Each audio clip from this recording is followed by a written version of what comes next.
গাইবান্ধা জেলার ৪টি উপজেলার বুক জুড়ে রয়েছে ১৬৫টি চর ও দ্বীপচর।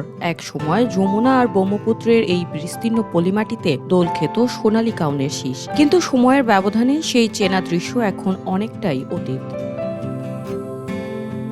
কৃষকরা বলছেন ১০ বছর আগেও চরাঞ্চলের প্রধান ফসল ছিল কাউন, অথচ এখন কাউন চাষ করে উৎপাদন খরচে উঠছে না। তাই অধিক মুনাফার আশায় তারা এখন বেছে নিচ্ছেন ভুট্টা ও মরিচের মতো লাভজনক ফসল।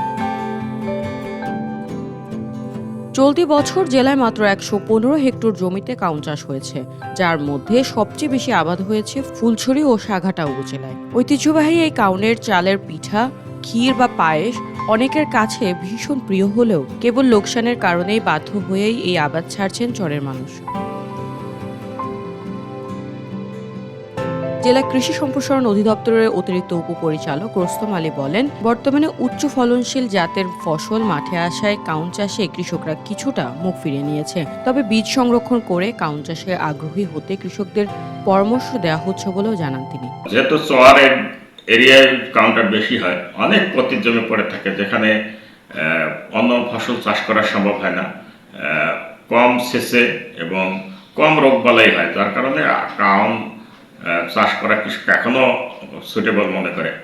তো গাইবান্ধা জেলায় ১১৫ হেক্টর কাউনের আবাদ আছে। মোটামুটি ফলন প্রায় ১ টনের কাছাকাছি।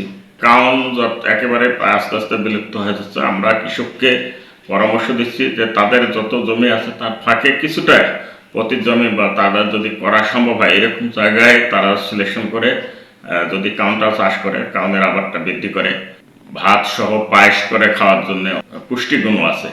আশা করি আমরা কৃষি সম্প্রসারণ অধিদপ্তর যে কৃষককে পরামর্শ দিচ্ছি তার রোগবালাই সহ তারা যাতে বীজ সংরক্ষণ করে এবং পরবর্তীতে যাতে চাষাবাদে আগ্রহী হয়।